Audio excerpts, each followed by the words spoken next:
नमस्कार साथियों, सुनो कहानी में आप सभी का एक बार फिर से हार्दिक स्वागत है। आज की कहानी है मुंशी प्रेमचंद द्वारा लिखित अंधेर। नाग पंचमी आई। साठे के जिंदा दिल नौजवानों ने रंग बिरंगे जांघिए बनवाए। अखाड़े में ढोल की मर्दाना सदाएं गूंजने लगी।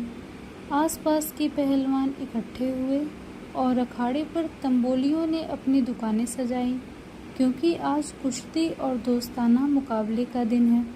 औरतों ने गोबर से अपने आंगन लीपे और गाती बजाती कटोरों में दूध चावल लिए नाग पूजने चली। साठे और पाठे दो लगे हुए मौजे थे। दोनों गंगा के किनारे। खेती में ज़्यादा मशक्क़त नहीं करनी पड़ती थी, इसलिए आपस में फौजदारियाँ खूब होती थी। आदिकाल से उनके बीच होड़ चली आती थी। साठे वालों को यह घमंड था कि उन्होंने पाठे वालों को कभी सिर न उठाने दिया।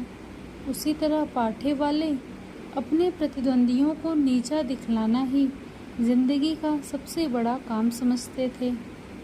उनका इतिहास विजयों की कहानियों से भरा हुआ था।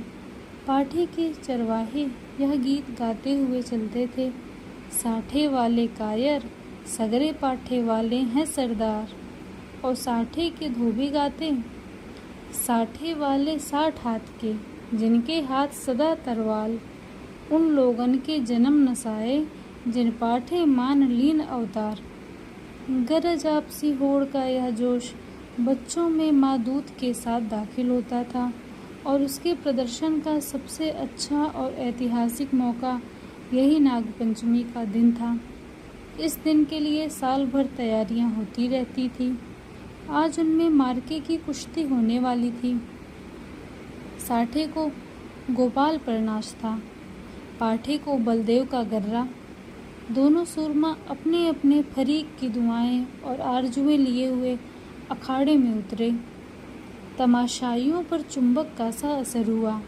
मौजे के चौकीदारों ने लठ और डंडों का यह जमघट देखा और मर्दों की अंगारे की तरह लाल आंखें तो पिछले अनुभव के आधार पर बेपता हो गए। इधर अखाड़े में दांव पेच होते रहे। बलदेव उलझता था, गोपाल पैंतरे बदलता था। उसे अपनी ताकत का जोम था, इसे अपने करतब का भरोसा। कुछ देर तक अखाड़े से ताल ठोकने की आवाज़ें आती रही।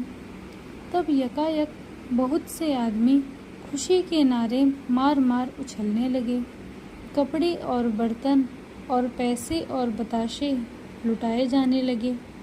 किसी ने अपना पुराना साफा फेंका, किसी ने अपनी बोसीदा टोपी हवा में उड़ा दी। साठे के मनचले जवान अखाड़े में पिल पड़े और गोपाल को गोद में उठा लाए।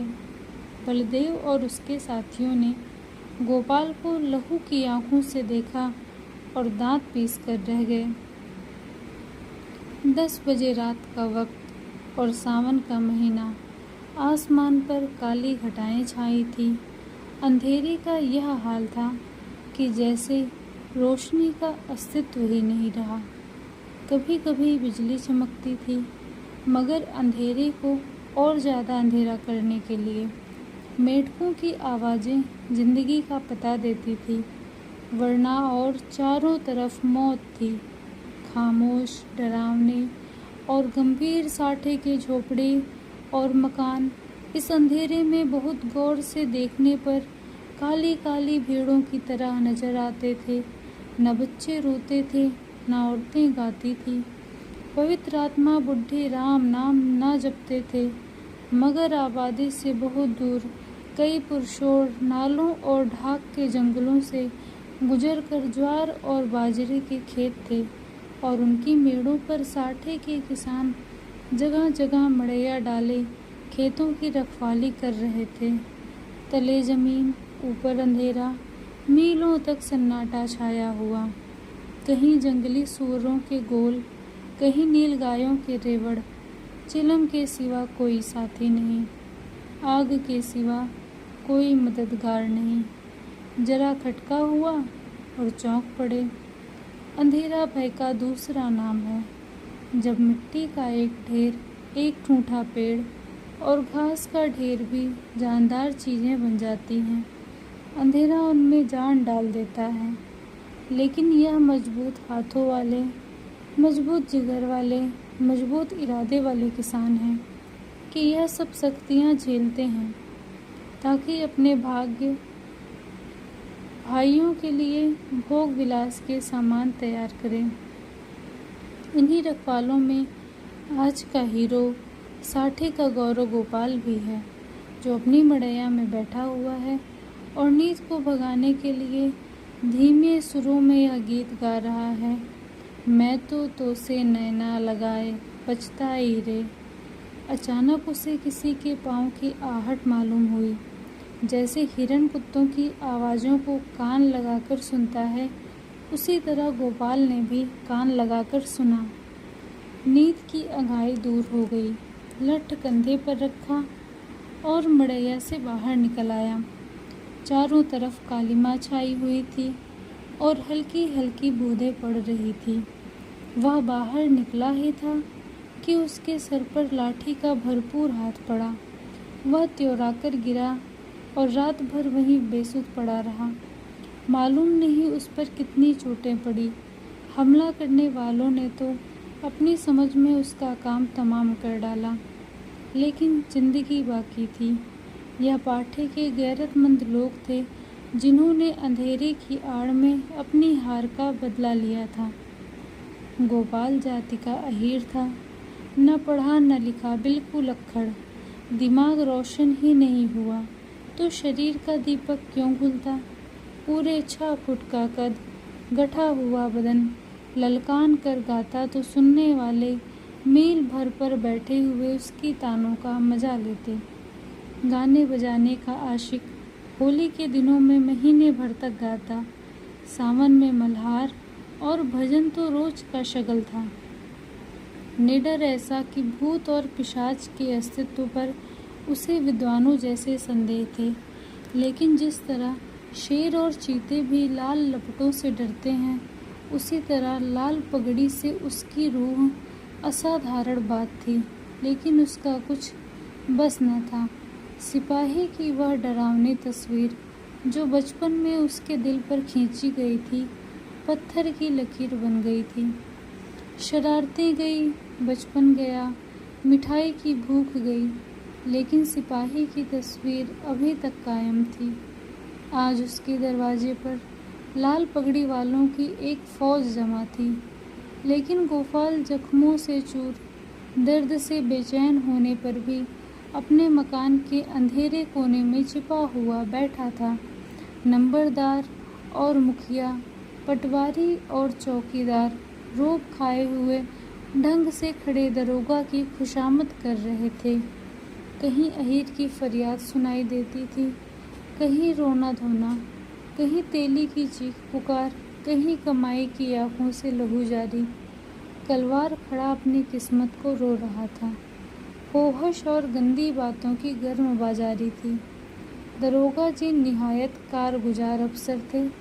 गालियों में बात करते थे। सुबह को चारपाई से उठते ही गालियों का वजीफा पढ़ते थे।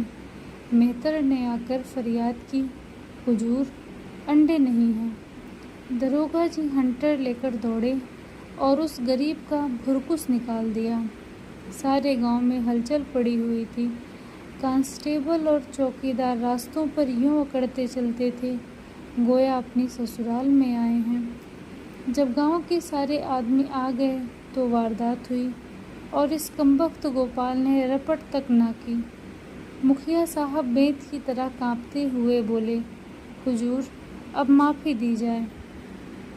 दरोगा जी ने गजबनाक निगाहों से उसकी तरफ देखकर कहा, यह इसकी शरारत है। दुनिया जानती है कि जुर्म को छुपाना जुर्म करने के बराबर है। मैं इस बदकाश को इसका मज़ा चखा दूंगा। वह अपनी ताकत के जोम में भूला हुआ है और कोई बात नहीं। लातों के भूत बातों से नहीं मानते। मुखिया साहब ने सिर झुकाकर कहा, हुजूर अब माफ़ी दी जाए।